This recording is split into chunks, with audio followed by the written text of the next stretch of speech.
কিন্তু তারা এই বাংলাদেশে গত আগস্ট মাসের 8 তারিখ 1 বছর পরিপূর্ণ করেছে শপথ গ্রহণ থেকে। তো সেখানে আজকে এই বাংলাদেশের প্রধান উপদেষ্টা আন্তর্জাতিক মানের এবং অত্যন্ত প্রিয় একজন লোক ছিল ডক্টর মোহাম্মদ ইউনূস। মনে করেছিলাম বিপ্লবের পরে যে সরকার গঠিত হবে তারা সিদ্ধান্তের ক্ষেত্রে, প্রিয় সাংবাদিক বন্ধুরা, আপনাদের উদ্দেশ্যে একটু বলতে চাই, ওই উদ্দেশ্য হবে ইউনূস সাহেব যে সিদ্ধান্ত নেবে সেই সিদ্ধান্ত যদি কিম জং, ওই যে উত্তর কোরিয়ার যে প্রেসিডেন্ট, তার মতো সিদ্ধান্ত নেবে, যে সিদ্ধান্তের হুঁশিয়ারিতে ওই বাংলাদেশের আওয়ামী লীগের দুষ্ট চক্র ওরা নির্ভয়ে পালিয়ে যাবে, ভারতে নিয়ে আশ্রয় নেবে।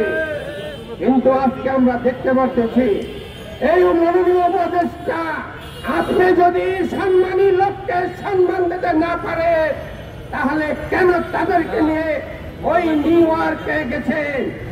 ফ্লাইটের ভিতরে, এয়ারপ্লেনের ভিতরে দেখেছি কত হাসি খুশি, কত ধরনের হৃদয়ের ভালোবাসা, কিন্তু সেই ভালোবাসা নিউ ইয়র্কের নামার সময় যদি আপনি প্রোটোকল দিতে না পারেন, নিরক্ষরের মতো যদি আপনাদের ভালো না লাগে, মির্জা ফখরুল ইসলাম একজন অত্যন্ত ভদ্রলোক, শিক্ষিত লোক, তাকে কিভাবে মির্জা ফখরুল ইসলাম বলে ডাকে?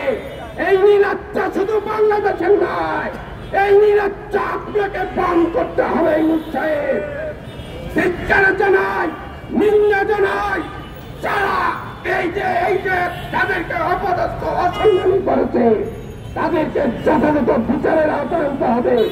এই বিচার কিন্তু ভালো লক্ষণ নয়। ডিম মারু বলে চাকা মারো, এই চাকা কিন্তু ঘুরে যেতে পারে।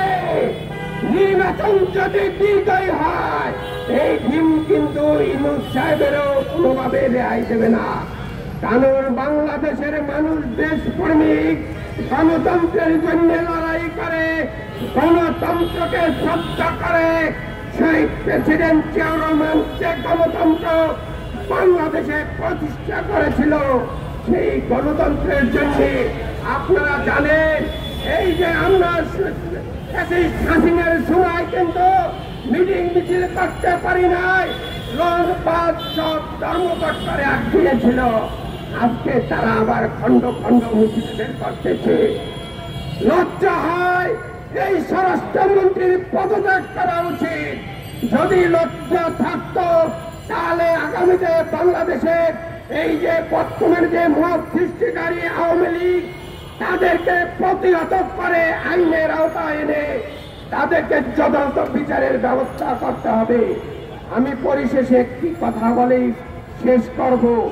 আমি লজ্জায় আমার কথা বলতে কষ্ট হয়। আজকে বাংলাদেশের যে পরিস্থিতি, তাকে আমি মনে করি এই নিউ ইয়র্কে যে ডিম এবং অসম্মানিত করেছে, এই ব্যক্ত নিয়ে এই সরকারকে পদত্যাগ করতে হবে এবং আমি নিরাচ্ছার জন্য তাকে পদত্যাগ করার জন্য আহ্বান জানাই। আগামী দেখছি যদি পারেন নির্বাচন দিয়ে পদত্যাগ করেন, না হয় যে আপনি চলে যান। বাংলাদেশে ভোট প্রতিদের যথা রাষ্ট্রনায়ক গণতন্ত্রের জন্য এই বাংলাদেশে এমন অবস্থান করে আমরা পালিয়ে যেতে জানি না, যেহেতু গণতন্ত্রকে আমাদের জন্মগতভাবে অধিকার। এই দেশে জন্ম নিয়েছি, এই দেশে বেঁচে থাকবো, গণতন্ত্রের জন্য লড়াই করে যাব। সবাইকে ধন্যবাদ। বাংলাদেশ জিন্দাবাদ।